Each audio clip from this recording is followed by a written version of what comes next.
So they're all at various stages of being trained for hoof trims and injections, and they'll all stick their tongues out on cue. Hello, I'm John Rossi. I'm a touring drummer with a passion for animal conservation. When I'm on the road, I spend as much time as possible visiting zoos, aquariums, and conservation organizations. Now, I want to share those places with you. I'll be talking to keepers, vets, conservationists, anyone who can help me in my mission of connecting my people to animals through their people. Join me on my Rossifari. Hi, hello, how are you? Welcome back to the podcast that is about to get a sequel for this episode, the Rossifari podcast. That's right, y'all.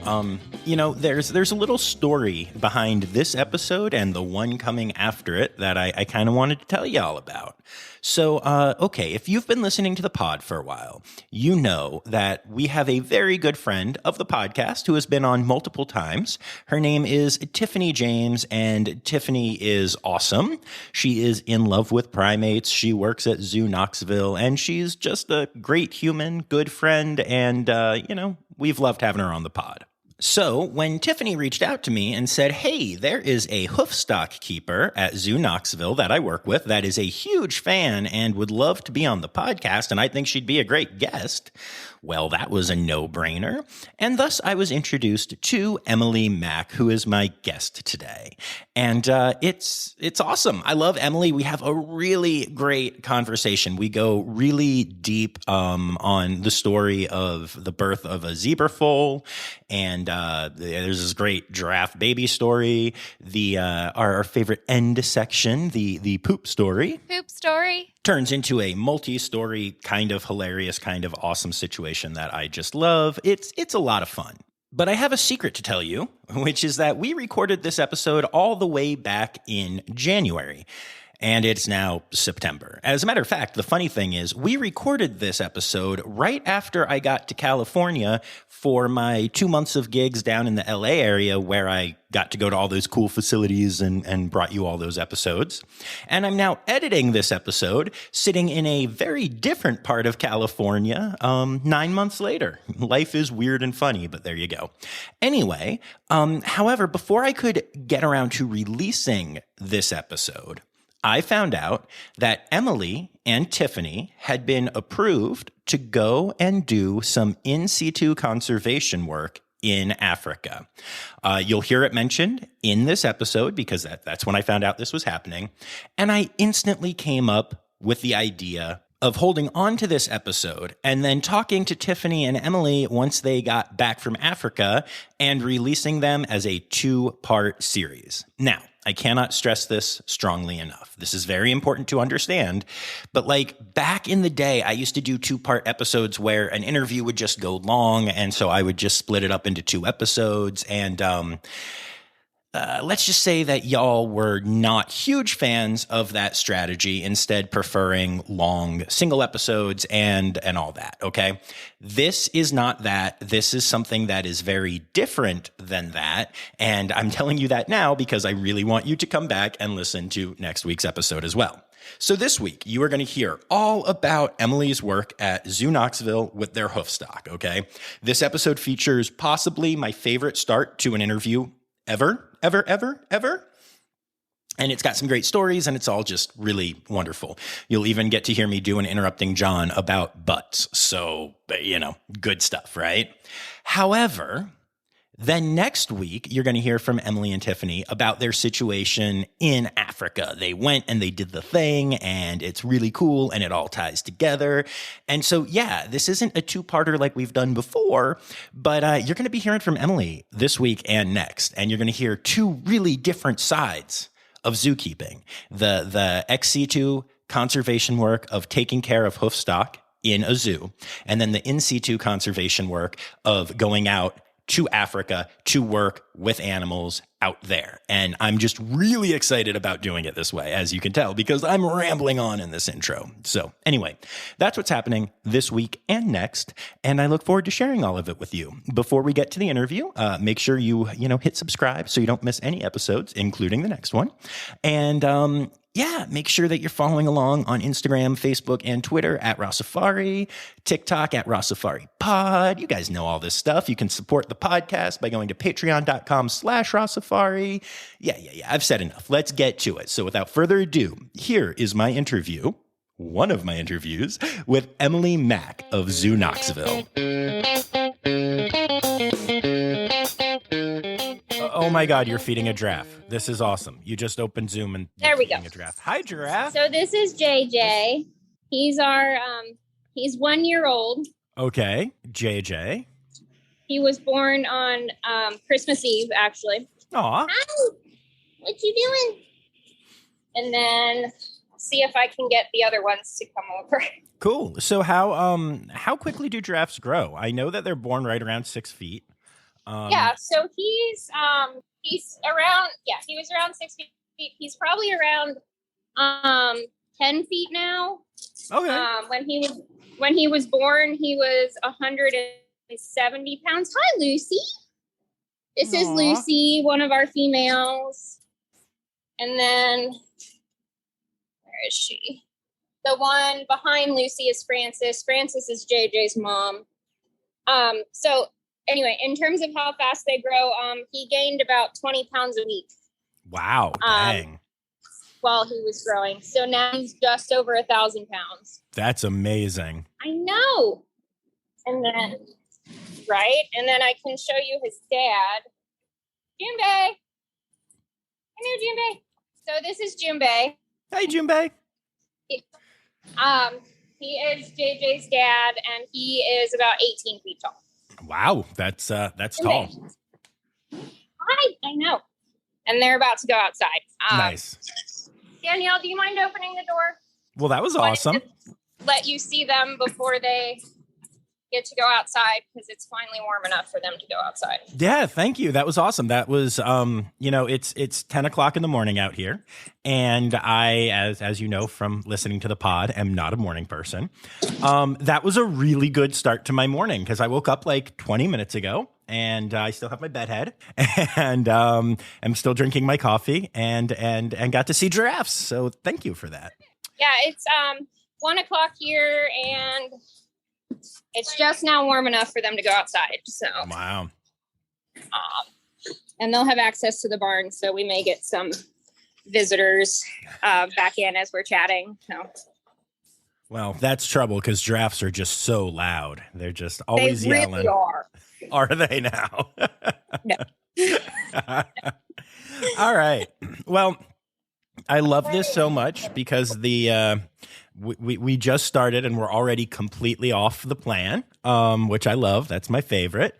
And I mean that because I love improvising. But why don't we tell people who are listening? Because I already decided I'm not like cutting that and putting it later. This is how the episode's going to start because that's hilarious. Yeah.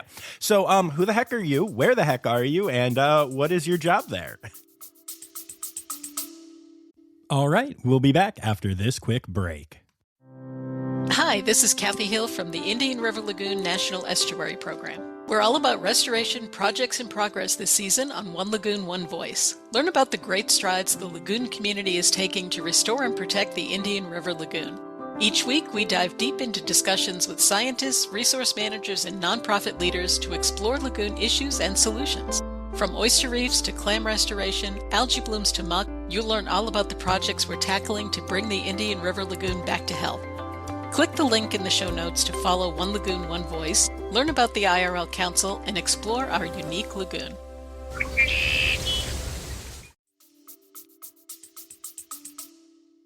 I'm Emily Mack.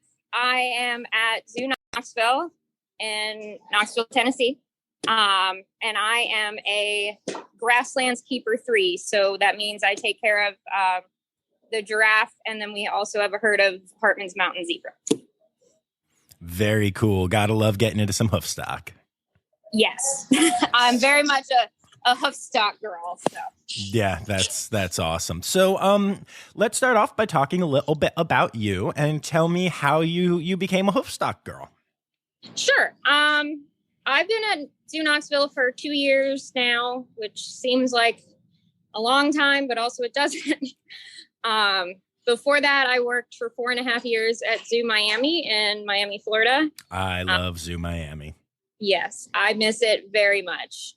But before all of that, and then I did a few internships and stuff, I grew up horseback riding, actually. Okay. So I grew up in the horse world. I was in the barn cleaning stalls when I was 14, all through middle school, college. And I'm still riding, not as often as I would like to be, but I'm a bit tired when I come home from work now. And my parents have always been supportive of me and my sister's love of animals. So like we went to zoo camps. I'm from Cincinnati, so Cincinnati Zoo's my home zoo. Okay, that's a good zoo to have as a home zoo.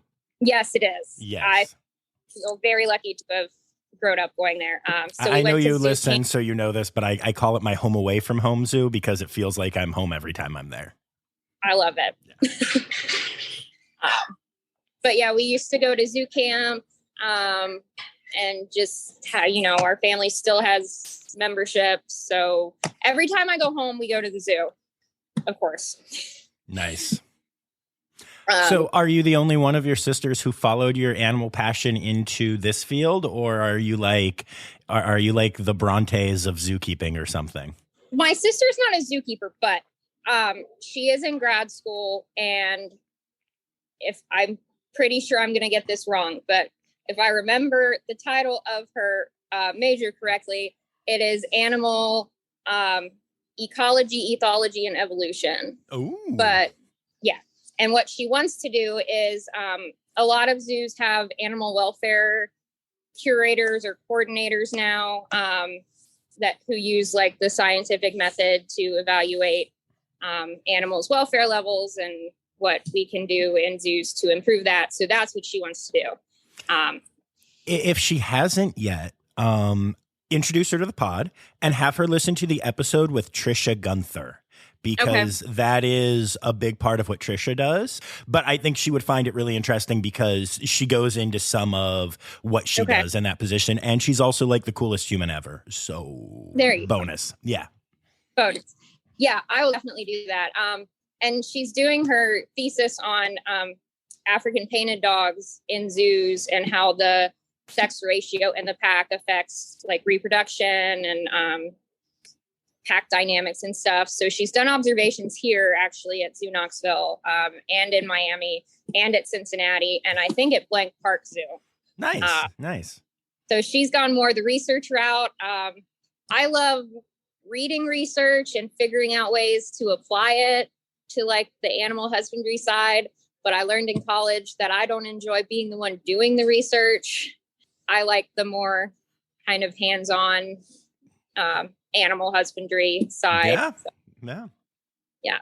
So I did an internship at Indianapolis Zoo with rhinos and giraffe while I was in college. And then after college, I worked there as a seasonal keeper with the rhinos and giraffe. And, from there, that just made me fall in love with the field. And I knew in order to be able to get into my first full-time keeper job, I had to be willing to move wherever. So I worked at a non-AZA place in Virginia for 8 months. And then I got the job at Zoo Miami, which is very different than where I grew up. Yeah, it is. But I was kind of ready for something different. And I enjoyed my time there. And I love the zoo. If I could take the zoo and put it up here and still work there, I totally would. Oh yeah. So let's talk about Miami for a minute, because I've only been there once.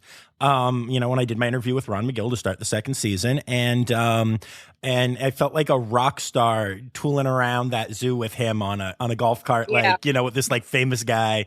It was really cool. Hung out with the tree kangaroos there, which was awesome. But that zoo is insane. And that's coming from a dude who goes to a lot of zoos. It's huge. Yeah. What was it like working there? Tell me about it. Well, first of all, I love Ron McGill. He is probably one of the greatest humans I've ever met. I feel like there are two types of people in this world: people who love Ron McGill and people who have not heard of Ron McGill. Those are your only options. I would agree. Yeah, the zoo is huge. So the walking path for the public, I believe, is like 3 to 4 miles total. So when I started there, I worked with all sorts of hoofstock. I can list them if you want. Give me a rundown of some of the cool ones. Okay. Because they have some really unique stuff there. They really do. So the main run that I started on has Somali wild ass, so wild donkeys. And I kind of became their primary trainer. I think my horse knowledge has also helped with working with wild equids. Because they share a lot of the same body language cues and stuff. Right. And herd dynamics. Sable antelope, giant eland, Nyala, addax, Arabian oryx, pygmy hippos. Nice. I do miss the pygmy hippos. I bet. I'm also picturing right now the exact area of the zoo that you were in, because it's like, I know that walk. It's like kind of out there on the far end of the zoo, and it's awesome. Yeah. Yeah. So I was on that team for 2 years, and then the zoo went through kind of a shuffle with how the keeper teams were organized. So the Somali wild ass I worked with, and we took care of the porcupines, the African crested porcupines. They were getting put onto the carnivore great apes team. So I moved over there. Never worked carnivores or great apes in my life. Was kind of ready to expand my horizons as a keeper, though. So I was on that team for about 2.5 years until I left the zoo. And that team has Sumatran tigers, lions, painted dogs, hyena, Malayan tapir, and chimps and gorillas. That is a heck of a shift. I mean, that's night and day, keeping wise. Oh, yeah. What was that like for you? All right, we'll be back after this quick break. What if I told you scientists discovered 100 new species in the deep ocean? Why did crocodiles survive extinction? Megalodon. How did it go extinct? Hey, it's me, Forrest Galante, wildlife biologist. You might know me from Joe Rogan's podcast or my various TV shows like Extinct or Alive and Shark Week. Join me and my friends as we dive into the wild world of animal anomalies and everything wildlife. Don't miss out. Click here to uncover these mind-blowing animal mysteries. It was exciting. The main, obviously, like, we work them, like some of the hoofstock we work free contact with. The carnivores and great apes, we did not work free contact. Wise decisions, yes. Yeah. So working around them was slightly different. They're not spooky like hoofstock tend to be. I think the biggest immediate difference I noticed with the big cats was that they look directly into your eyes. Hoofstock don't look directly at you, which they have eyes on the sides of their heads, so it's a little harder for them to do that. But, you know, they're not going to directly follow you with their eyesight the whole time you're there. And you can just, and being, you know, like 2 feet away from a lion that's on the other side of heavy duty mesh, it's intimidating. Yeah, I can see that. I can see that. Yeah. And, you know, like, we got used to it, but always had a healthy respect for those animals. And then the great apes, I learned I'm not a great apes person. Now, wait, stop right there. Stop right there. You are friends with Tiffany James. Yes, who I is am. the person whose entire mission in her life for a while was to get me to fall in love with great apes. Yeah. Spoiler alert, she succeeded. I know you heard it. But how has that not, how? They're really cool animals. They are really cool animals. They're really cool animals. I love like watching them, and I will always, if I'm at another zoo, stop to see them. And I love the ones I worked with. Obviously did my best as a keeper to give them the best care. Of course. Training them, and training them was fun, but also they are the only animals in the zoo that if they got a hold of our keys would know how to unlock the locks and undo the doors. And they watch you and learn from what you're doing. Right. Plus in some areas of the holding, they can reach through the mesh. And Miami has two old lady chimps that are both in their 50s now. And I love them. They're most of the time absolute sweethearts. But they have very skinny arms. So you really had to watch how close to the mesh you were, because they could reach out and grab you. And if you weren't paying attention, they might try to.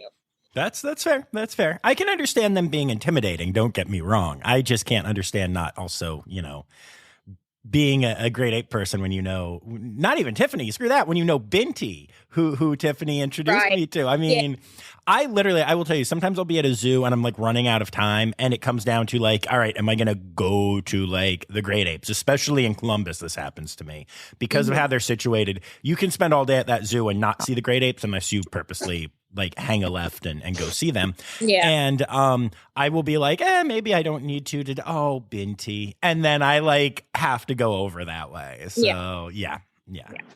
So I think I enjoy them more when I am not responsible for keeping them contained. I can respect that. I can get that. So now, and then I left Miami to come up to Knoxville because I was ready to move closer to home. My parents are still in Cincinnati. And I really enjoy being back in hoofstock.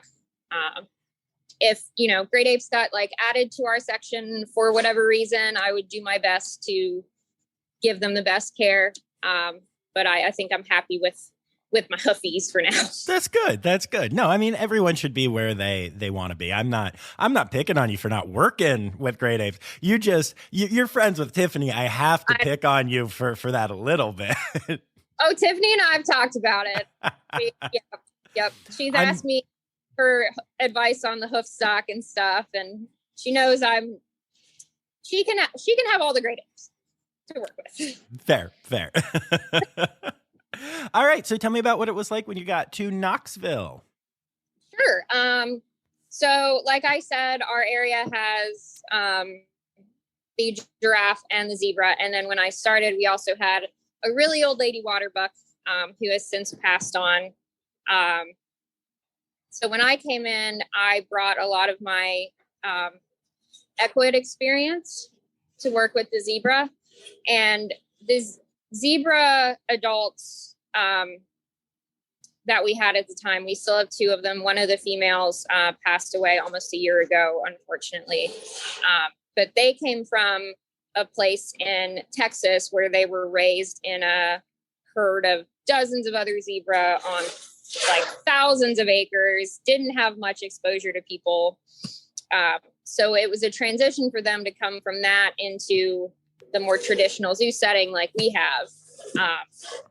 So when I started, like they were used to people being around, but they didn't want to come up to us to get food or engage in any kind of training, anything like that.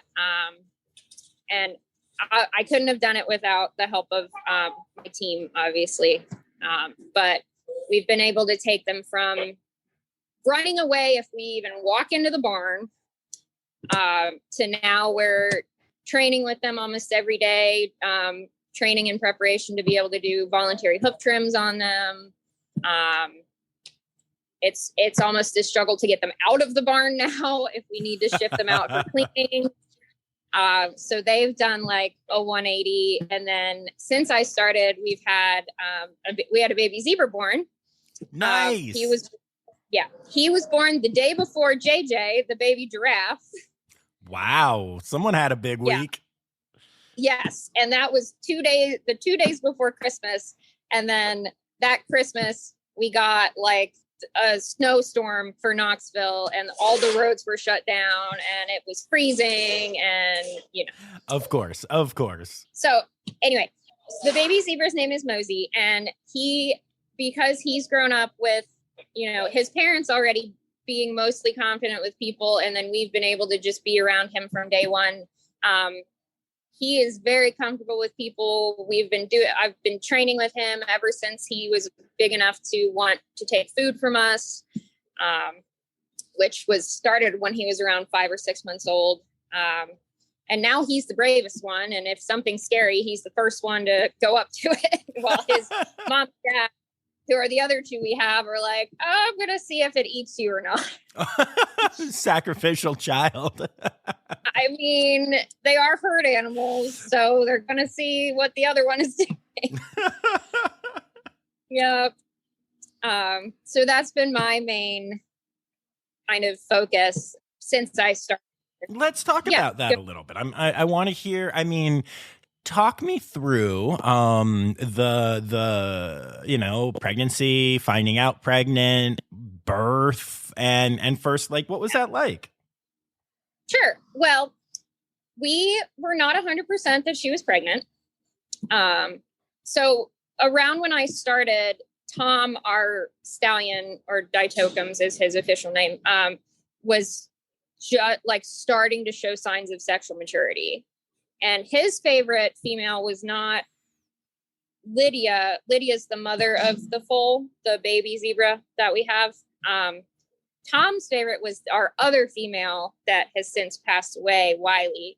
So any mating behaviors we saw was only from Tom to Wiley. And we didn't see any successful copulation until like maybe 6 months after I started. We never saw him breed Lydia. We never saw him show any interest in Lydia. She was the subordinate mare, so she would typically like hang out more by herself, because Wiley, as the dominant mare, would chase her off. But then we saw the physical signs that Lydia was getting late into a pregnancy, and we're like, oh, she's probably pregnant. Is it possible that a wild zebra in Knoxville snuck into the zoo and did? No. We did supposedly have a wild tiger sneaking around last summer that was never accounted for. So you never know. You never know. But it was probably a bobcat. So Lydia was showing signs of being late in a pregnancy. It's her first pregnancy. So we were like, oh, she seemed, and we consulted with, other zoos. I've worked around pregnant mares before, and we were like, oh, if she's pregnant, because it wasn't confirmed, right. She most likely will probably give birth in like February, like January, February. So when we came in on December 23rd and there was a baby, it was not completely unexpected, but it was unexpected for that day. So tell me, like, walk me through that minute. Like, seriously, I'm so fascinated by the walking in and something has changed aspect of zookeeping. So like, y'all get to work and y'all are complaining about not having enough coffee or whatever it is. And then boom, take over and go like minutia. Like, what do you see? What do you think? What changes about your day because of that? So I was actually off that day. Boo. But you can probably tell me what happened. Yeah. But then they called me and I came in at lunchtime just to stare at it. So, one of the first things we do as keepers is come in the morning and like live check everyone. So we make sure all the animals are alive and everyone made it through the night just fine. And at this point, we didn't have overnight cameras in Zebra. We were getting ready to put them in. And then Lydia said, well, here you go. So they came in and did live checks.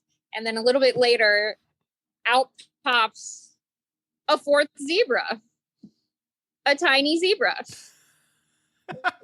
And he was already up. And so when a lot of baby hoofstock, but when baby zebra are born, they have to be up and walking within an hour, or around an hour, and up and nursing and everything. Because in the wild, they're prey animals, so they need to be up and ready to follow the herd. Right.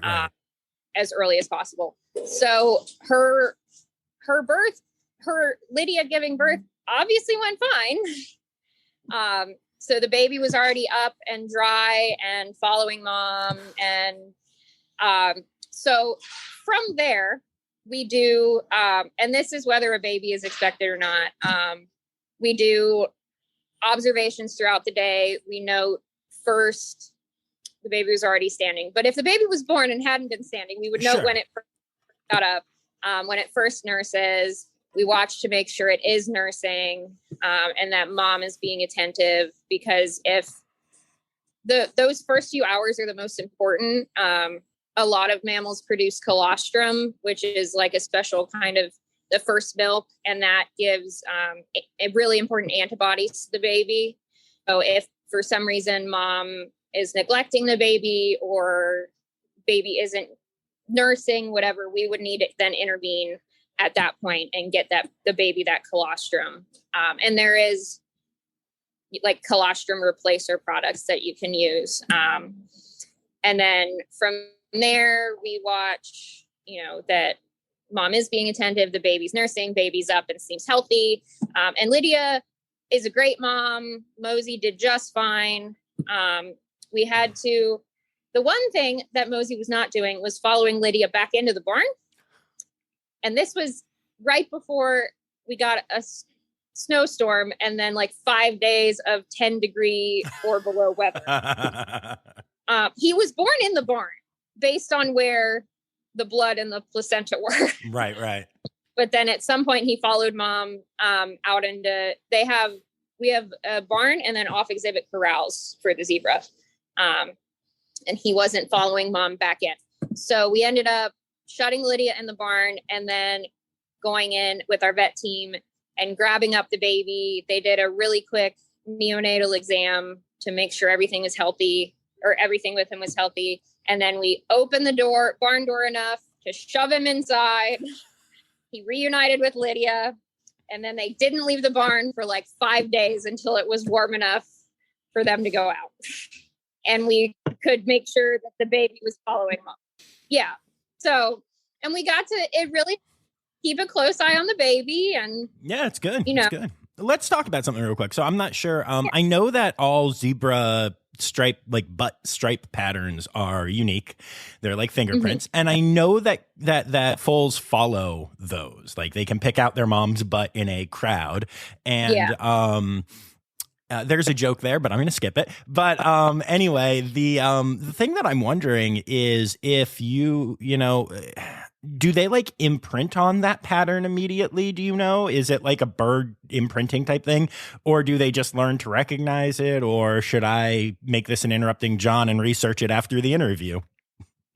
I don't know for sure how closely it's tied to the baby imprinting on mom's pattern. So I would probably research it. I will do that. But baby, it's not as strong. It's not true imprinting like the way a bird imprints. Okay, cool. If the baby is, I don't know, a week old or something, and for some reason mom died and we were able to bring in another female, even a female horse that is nursing, as long as that female shows care for that baby and the baby nurses from her, the baby will then follow that female. Oh, wow. Okay. That's really interesting. See, now I'm glad I asked. That's really interesting. It's time for interrupting John. All right, y'all. So I ended up doing a deep dive on this, and it is really interesting and really nerdy. So zebra foals do imprint on their mother's stripe pattern. And actually, for the first couple days of the foal's life, mothers are wildly aggressive. If any other zebra try to get near their foal, in order to help them imprint. Now, as Emily said, it's not quite the same type of over-the-top imprintation that happens with birds, but it does happen, and it's really kind of cool that they can do that. Each zebra stripe pattern on a butt, and I love that it's on a butt, is as unique as a human or koala fingerprint, and the foals do imprint. Now, it's not necessary for them to imprint. So yeah, you can bring in horses or other equids and they will totally be able to raise an orphaned foal. However, there are actually some wildlife sanctuaries in Africa where they take in orphaned zebra foals, and in order to make them more comfortable as they are being fed by human caretakers, the humans wear a zebra striped outfit so that the foal will be able to imprint on it and will feel like it is with a mama zebra, even if it is a non-mama human. And they're very careful at these sanctuaries to not only wear the different costumes with different foals, but also to make sure that they always wear the same costume with the same foal, because the foal will imprint on the costume just like it would on its actual mother's butt. So that's awesome. I love the the effort that goes into that kind of thing. Yay, conservation. And okay, cool. Back to the interview. So let's go down that road a little bit then. Tell me more, so zebras aren't horses, but they are equids. Right. So yes. How close to horses are they? Apparently very, if they can nurse on them and stuff. I was gonna say, tell me, similarities, differences, all that good stuff. Sure. Well, they can interbreed. All of the equids can interbreed. So that includes donkeys, the Przewalski's horse, which is the wild horse from Mongolia, domestic horses, they can all interbreed. Oh, wow. Okay. Yeah. Now their offspring are usually sterile, but they can hybridize. What is a horse zebra hybrid called? A horsebra? A zorse? If I remember this correctly, the name starts with what the dad is. So if the dad is a zebra, it's a zorse.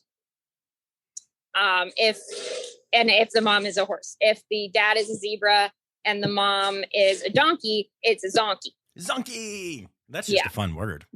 And I've also heard them called Z-donks. So, yeah. So that's what they're called. So they're closely related enough that they can hybridize. They have a lot of the same body language and how they communicate with each other. So equids in general, like examples, if they're upset and want another, I'm just going to use zebras as an example. If they want another zebra to move out of their space, they'll pin their ears back against their head and bite or kick at them. And all of the body language precursors to that are the same or very similar across all equid species. Now, differences, why don't you see people riding zebras around everywhere? Domestic horses and donkeys have been domesticated over tens of thousands of years. So zebra and wild equids very much still have that wild side. And zebra, in terms of differences, zebra are way more likely to stop and fight than run away necessarily. They will kick, they will bite. They're a lot more likely to bite than a horse might be. And I've seen video of zebras in the wild, grabbing lions by the scruff of their neck and shaking them. Oh, wow. And these are grazers. They don't have sharp teeth, but they can still, do some damage. Yeah, no doubt. Wow. That's amazing. Yeah. And it's really interesting watching the giraffe and the zebra. They don't really interact, seek each other out. But when it's warm enough, we can put them all on exhibit together. And that was a whole process, introducing the babies to the exhibit and to the rest of the herd mates, and then to the other species and all that. But our stallion, mainly our stallion Tom, will sometimes get upset when the giraffe are in his way. So he will like pin his ears at them and turn around and act like he's going to kick at them. And even if well, first of all, they barely pay him any attention because they're all over 10 feet tall. Right. He's shorter than but even if they are paying attention to him, they don't know what that body language means. So like our female Frances will like put her head down and try to look at Tom, and Tom's body language, his ears are pinned. He's kind of moving his lips like he wants to bite at her. He's very upset. And another equid would either challenge him back or move away. And Frances is more like, what are you doing? Oh, no. They don't really, unless the zebra outright try to chase the giraffe, which they rarely do, like they don't 100% speak the same language. That's funny. Which is really interesting to watch. So yeah, that's entertaining. Wow, very cool. And just I'm guessing most of my listeners know this, but what color are zebras? They are brown with white stripes. Okay. All right. Yes. Or brown or black with white stripes. Right, I've read where people argue that they are white with black stripes because they're kind of not undercoat, but more of their body is white and then the stripes start. But if you look at their nose, their skin is black. Yes. Or gray. Yes, exactly. And you can look at that with actually domestic horses. If their nose is pink, most likely their skin will be pink. So if you look at a zebra's nose and it is dark brown or black, then their skin is black. So I consider them black with white stripes. Absolutely. And they also have, at least I know the Grevy's mountain zebras have patches on their forearms, their forelegs. I forget the name of the patch, but they have a patch of like a little hairless patch where you can see the skin there as well, on each of the legs. And it's the same thing. You see black skin or brown skin, depending. Right. On, yeah. So all equids have that actually. Oh, really? Cool. Yeah. So it's called a chestnut. And it's just a patch of like keratin, like your fingernails. And if I'm remembering right, it's actually developed from, as horses evolved, they didn't always have just one hoof. They had several toes. And it's actually developed from a vestigial toe that as they evolved kind of just moved up and is there now. And it's only on the insides of their front legs. Right. Yeah, that's cool. I literally just learned about that the other day. Oh, yeah. Yeah, so that's cool. I love tying that in. Yeah, I was at the San Diego Zoo the other day, and I got to meet a lot of their animals, one of which was a giraffe. I mean... And this is where John cuts it out. So I was at the San Diego Zoo the other day, and I got to meet a ton of animals, actually, but one of them was a zebra, and I got to say hi, and it was very cool. We got a cute little selfie together. Yeah, and it was really neat. But yeah, and that's where I learned about the chestnut, although I forgot that the name was Chestnut. That's a weird name, but I'll take it. I don't know. One thing with the mountain zebra that does set them apart from other equids and zebra is they're the only ones, they have a dewlap under their neck. So it's like a flap of skin that hangs down. And I don't know the exact purpose for it, but if you're looking at a zebra and it has that, it's a mountain zebra. Nice. So let's talk about your other charges. We met them at the beginning, but tell me about your giraffe herd. Sure. So we have our big bull he's 19. And then we have his son, JJ, which is short for Jimbei Jr. Nice. And JJ, it was, like I said, is a little over a year old. So I can talk about JJ's birth a little bit if you want. Oh, yes, please. So JJ's mom is Frances. And Frances will be 7 this year. So we knew she was pregnant with JJ. And yeah, it's pretty JJ obvious is when a her giraffe second. is pregnant. Oh, yeah. But we yeah. also saw the copulation. Now let's go minute by minute and you can tell me what that was. No, I'm kidding. Well, it's not very long anyway, so it literally would be a minute.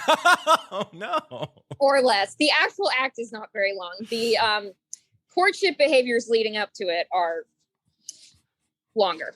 Anyway, so we had a conception date for JJ, and then JJ is Francis and Junbei's second calf. So their first calf was also born here. Her name is Bee, and she's at Philadelphia Zoo now. Yes, I know Bee very well.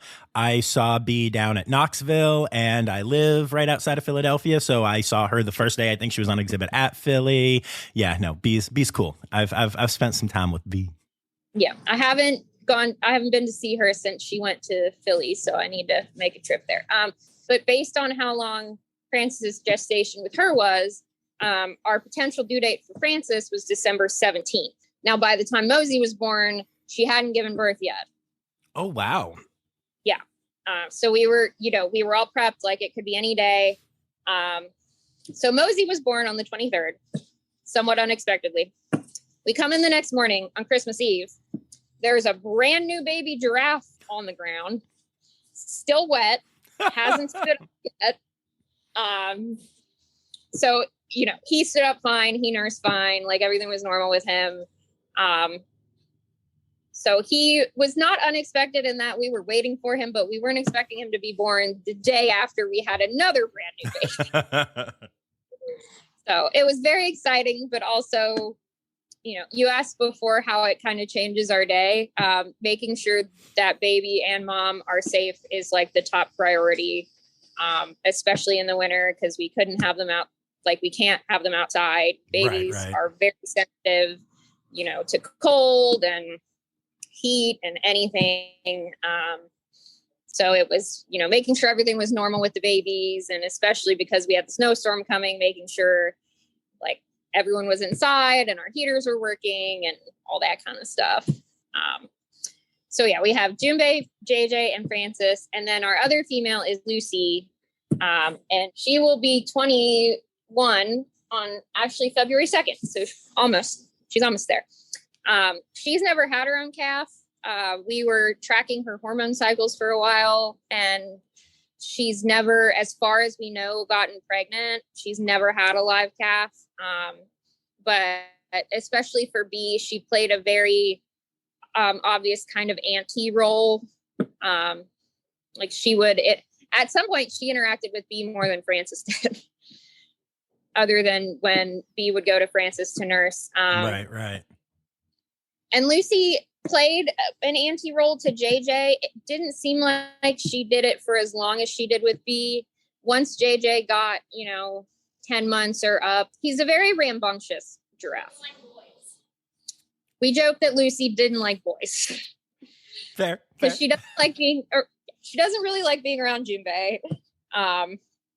So JJ would then go try to interact with, we call them the moms, Lucy and Francis.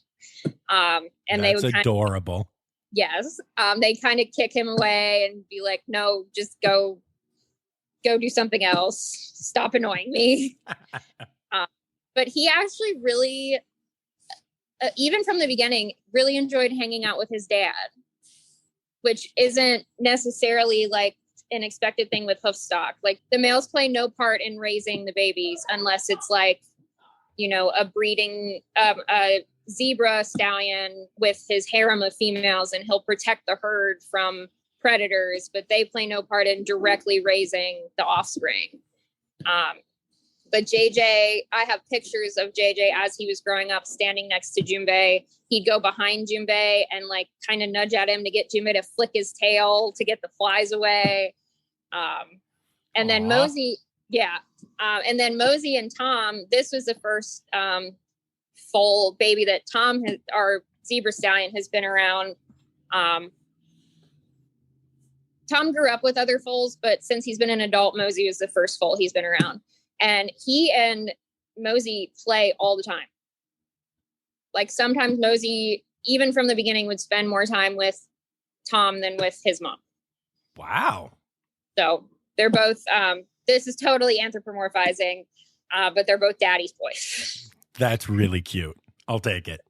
Yeah. Anthropomorphizing is totally allowed when it's adorable. Yeah. And it is very adorable. Yeah. So with the giraffe, those are our 4 giraffe. We do a lot of training with them. Also, my coworker, Amber Howard, is the primary for them. And then our coworker, Danielle, does a lot training with them too. So they're all at various stages of being trained for hoof trims and injections, and they'll all stick their tongues out on cue. Nice. So, we were talking about giraffes and how well trained they are and everything. And I believe that giraffes can be found in Africa, which is my cheesy segue to another thing that we need to discuss. So go ahead and tell me about this. Okay. So Tiffany and I in May are going to South Africa on a work trip, which we're very excited about. So we are going to Maholaholo, which is a wildlife rehabilitation center and sanctuary for non-releasable animals. And they work with everything. They started as like raising orphan rhinos like 20 years ago. And now they take in birds and mammals and reptiles. They take in carnivores and hoofstock, and as much as they can, they rehab and release them.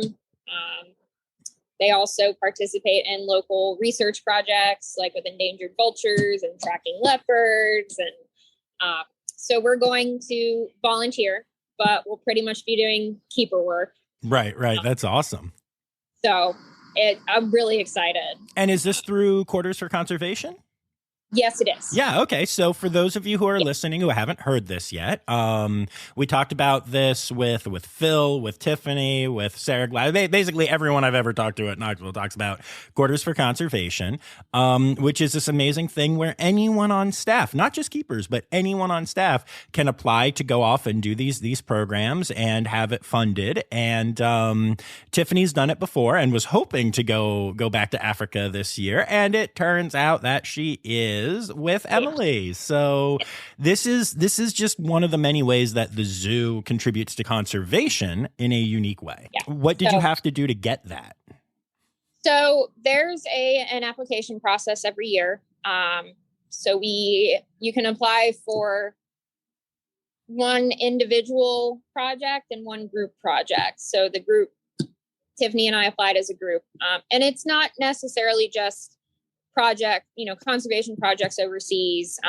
Other keepers applied to go to conferences or like classes. My individual one, which also got approved, is for a hoof trim class, actually. Nice. That was developed by a farrier who works with Cheyenne Mountain Zoo. And it's geared specifically towards zookeepers and trimming exotic hoof stock under human care. So we had to write up an application, write up our budget, including airline flights and food and all that kind of stuff. And then it goes to our Q4C committee, and they look at all the projects and figure out if they get approved or not. Very cool. I love that. Giraffe! Lucy came to visit us. Hi, Lucy. I like you. Are you gonna? She probably won't come over because I don't have any food. That's fair. Very cool. Well, congrats on that. That's really awesome. Yeah. So is there anything else that you wanted to talk about before we get to our last couple of questions here? I can talk more about hoofstock if you want. Sure, go for it. Yeah, I'm here for it. I obviously love working hoofstock. And it's kind of like keepers tend to fall into enjoy working with certain types of animals.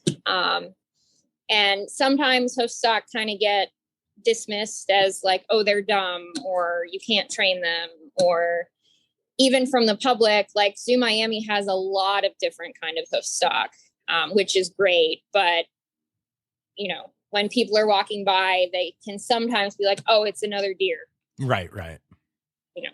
What am I looking at? So I want people to realize how cool hoofstock are. There's all sorts of different types. Like I couldn't even tell you all the different types of gazelles and antelopes in Africa, much less around the world. But they're all have their own adaptations and differences. And, you know, some of them are really charismatic, like giraffe. Mm-hmm. Also, all of the giraffe have come in to visit. Aw, hi guys. This is amazing. But in terms of training them, one thing I really enjoy is it's hard in many ways to train whatever kind of animal. Each animal has its own challenges when when you're training whatever kind of animal. Right. But with hoofstock, especially if they didn't grow up in close contact with people or having, you know, positive interactions with people, they always will have that innate fear instinct, which makes sense because in the wild they get eaten. Right. Yeah, they're the ones that get hunted. Yeah. And one thing I've noticed is the animals that are easiest to work around in captivity, as in the ones that are the least reactive and more likely to stop and investigate things, are probably the ones that would get eaten first in the wild. Because the ones that get away in the wild are the ones that run away first. Right. And run away the fastest. So that's an interesting correlation. But when you're training them or even just working around them as a keeper, because anytime we interact with them, we're training them, whether we mean to be or not. They're learning something from how we act toward them and interact with them. Before you can even move into training using operant conditioning, specific behaviors like, you know, voluntary injection or hoof trim or target even, you have to build a solid relationship of trust between you and that animal that, in my experience working with other like carnivores and great apes, they don't have that as strong fear instinct. So when also hoofstock, when they spook, it's like instant feedback. If you do something that scares them, they will instantly tell you. So it's helped me learn a lot as a trainer in interacting with them, how even I move my body affects how they will respond. Oh, that's really cool. Yeah. And one thing I really enjoyed is when an animal that in the wild or in captivity too, when they're scared, they instantly run away. Like it's a very strong instinct. So when you built up enough of a positive relationship with them and what we call a trust bank, that they choose to stay instead of running away, and they go from seeing you as a negative, like something to run away from, to a positive, and they come seek you out. That makes me very happy. It's very reinforcing for me as a keeper to have that strong trust relationship with an animal that I know if they just, you know, came across me in their day-to-day life would probably run away. Right. That is so cool. If that makes sense. And building that relationship takes a lot of time and a lot of consistency, like consistent positive interactions with them. Most of the time it's food-based, because a lot of animals are motivated by food. Humans included. Humans included. I have to say, if you offer me a pizza, I will probably do whatever you want. Yep. So it took a lot of, first we figured out what they really like. And then, you know, just throughout the day or as they're there, if they happen to be in the barn, I would walk in quietly in a way that wouldn't always spook them. Sometimes it still would, and just toss them a treat. So then they learn when the people appear, we get good things. And then as that trust builds, they become more what we call resilient, where if something does spook them, the stronger your relationship with them is, the more likely they are to get over that fear and come back. Or even like stay and not spook at all. They may still react like, oh, this is scary, but they'll still stay with you. That's really awesome. I love I think you're right. I think a lot of times hoofstock keepers don't, you're right. They're their own breed. And I don't mean hoofstock, I mean hoofstock keepers. And I think that the hoofstock are just kind of the grazing idiots to a lot of people at the zoos. Obviously not to me, but I do see that attitude. And it's cool to think about how, like, you have to earn that trust. And I've joked with some hoofstock keepers before about how I feel like if you're a hoofstock keeper, your dating life is going to be a little interesting too, because there's a lot of working on building trust and being a little skittish and stuff. Very true, probably. Actually, yes. Yeah, I haven't had one dispel that thought yet. So there's also the whole going home smelling like the barn. At least you're not a Tamandua keeper. That's very true. And I probably smell better than when I worked with the great apes. Fair. So. But by the way, if you end up looking at your phone after this interview, you're going to see that Tiffany has already messaged you cute ape photos, because I texted her while we were having that discussion. My goal was to have her barge in and yell at you on the podcast jokingly, but she's, working. So, but yeah. So are there any conservation organizations that you'd like to give a shout out to? The Giraffe Conservation Fund. It's the only 100% giraffe focused conservation project in Africa, and they do a lot of population monitoring. They work with local organizations they've worked to relocate giraffe to different areas that may need to be repopulated, or in an area where a population's in danger, they've, relocated them to somewhere safer. In terms of hoofstock in general, the Sahara Conservation Fund works with species specifically that live in the desert. And they've actually, within the past few years, released scimitar horned oryx back into Chad, where they were previously extinct. That's so cool. Yeah, it's really cool. So they've been doing that project. They work with Dama, gazelle. They work with ostrich also, and a few other species. But they're a project that I don't hear mentioned a lot in zoo circles. And I think they do a lot of good work, and they're in country, working directly with those species and repopulating. And yeah, no, that's really awesome. And you're right. I haven't heard of them before, so I'll be doing some checking that out. For the Giraffe Conservation Foundation, you can go back and listen to episode 77 to hear from one of their creators, Stephanie Fennessy, talking about all the amazing work they do. It's good stuff. So if you haven't heard that yet, go check it out. And that leads us to, it's time now, don't you know? We've come to the end of the show. But there's one tale left to go. You're gonna laugh and say, oh no. It's time for the Rossifari poop story. Hit me. Well, my actual poop story is related to great apes. I know. Because hoofstock poop is really just digested grass. Right. It's boring. Honestly, their pee is probably more interesting. Like Junbei's pee smells like Tootsie Rolls. Yeah. That's amazing. Junbei, your pee smells like Tootsie Rolls. He's just right there eating. Yep. That's amazing. See that tongue working? Mm-hmm. Anyway, so my poop story. So one of the female chimps I worked with, Samantha, has very good aim. And one way that we would feed them, so their exhibit is surrounded by a moat, a very, very wide moat with water at the bottom. So in order to feed them on exhibit, we would throw their diet across the moat.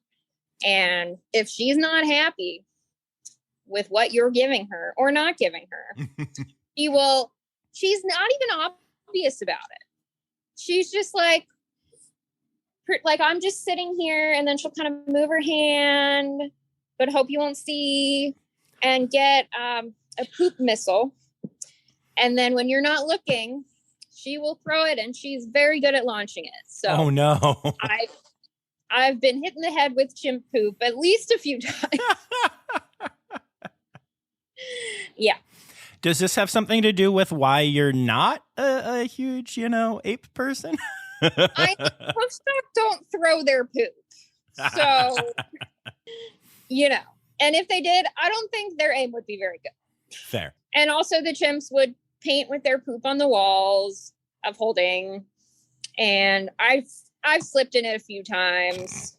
So, yeah, I did slip in zebra semen once. Is there a story, or are we just going to leave it at that? We can just leave it at that. Perfection. I love it. Awesome. Well, thank you so much for doing this. This has been so much fun. Yeah, I've enjoyed it. So Yay. glad we got to chat. Yeah.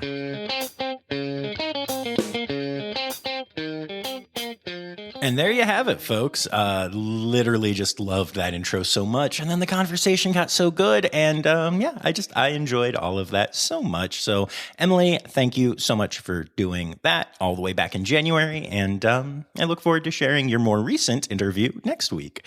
And y'all make sure you're checking out at Zoo Knoxville on Instagram and Facebook, and zooknoxville.org for information about the zoo. And I don't really have much else to say. I'm so appreciative that y'all are here. Y'all rock. Thank you to my Red Panda level patron, Laura Shank. And remember, friends, the word credits backwards is Stydirk. The Rossifari podcast is produced, hosted, and engineered by John Rossi. Editing and fact-checking by John and Dr. Zoe Vesley Gross. Our theme song is Sevens by Nathan Burke, performed by Nathan and John. Interrupting John theme and additional voices by Taylor Isaac Gray. You can reach John directly on Instagram and Facebook at Rossifari, or by email at rossifaripod@gmail.com. Rossifari is part of the Daydreamer Media Network. Now, stop listening to me and go visit a zoo.